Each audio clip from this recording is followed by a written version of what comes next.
बोलिए द्वारिकाधीश की जय। यो वेत्ति भौतिकं रूपं कृष्णस्य परमात्मनं सचैलस्नानमाचरेत सर्वास्मादादिद्वजकर्मणा शशूद्रवत् बहिष्कृताय। व्यास जी कहते हैं कि कृष्ण का कभी जन्म नहीं होता और जिसका जन्म नहीं होता उसकी मृत्यु कैसे हो सकती है। कृष्ण अवतार लेते हैं, प्रकट होते हैं और अंतर ध्यान हो जाते हैं। ये माया का पर्दा होता है ना, ये बीच में आ जाता है तो हम देखते हैं कि कृष्ण चले गए और माया का पर्दा हट जाए तो कृष्ण समक्ष प्रकट हो जाते। तो इस माया की दृष्टि से माया के पर्दा को हटाओ, कृष्ण आपकी आंखों के सामने में आ जाएगा।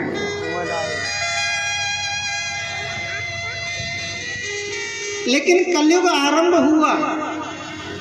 सुखदेव जी कहते हैं कि राजन, कलयुग में बड़े बड़े दुर्गुण होते हैं, कोई शब्द नहीं बोलेगा, केवल एक ही गुण है कि कलयुग के प्रद नाम आधारा और सुमर सुमर नर उतर्यूं पारा। कलयुग केवल नाम संकीर्तन करने से मुक्ति प्रदान करेगा। सुखदेव जी महाराज ने चारों प्रलयों को बताया। हजारों संतों के सामने परीक्षित बैठे हैं, उनके सामने सुखदेव जी बैठे हैं। सुखदेव जी कहते हैं, राजन मैंने तुम्हें भागवत की कथा सुनाई और 7 दिन पहले तुमने एक संत के गले में मरा हुआ सर्प डाल दिया था और संत के तेजस्वी पुत्र ने तुम्हें श्राप दे दिया था और 7वें दिन तक्षक के डसने से तुम्हारी मृत्यु हो जाएगी। अब तक्षक आ जाएगा आज। बोलो जय श्री कृष्ण। सभी की मृत्यु तक्षक से ही होती है। तक्षक को ही काल कहते हैं। प्रेम से बोलो जय श्री कृष्ण। देखना क्या है, भगवान कहाँ जाते हैं ये देखें। अब टकटकी लगा करके देवता देख रहे हैं तो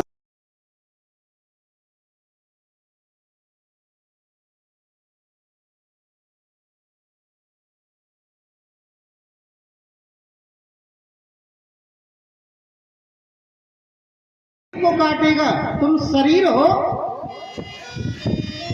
परीक्षित बोले, मैं तो चिन्मयी आत्मा हूं, मैं तो शरीर हूं ही नहीं।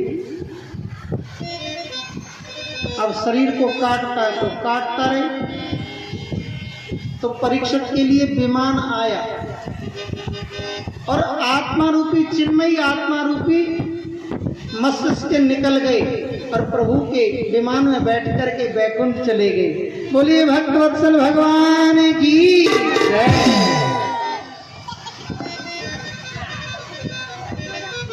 परीक्षित कहते हैं कि मैंने जब जन्म ही नहीं लिया है तो मेरी मृत्यु कैसे हो सकती है, मैं क्यों मरूंगा।